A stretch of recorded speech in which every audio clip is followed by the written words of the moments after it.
How to use proxies with SwitchyOmega. Navigate to the dashboard and choose the plan you want to use. After opening the generator, add the SwitchyOmega extension to your browser to set up the proxy to use.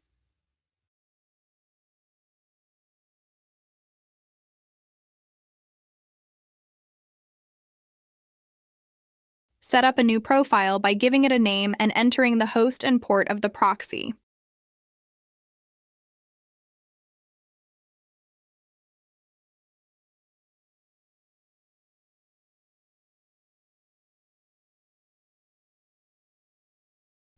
Then, choose whether you want the rotating option or the static option, along with the country or ISP configuration.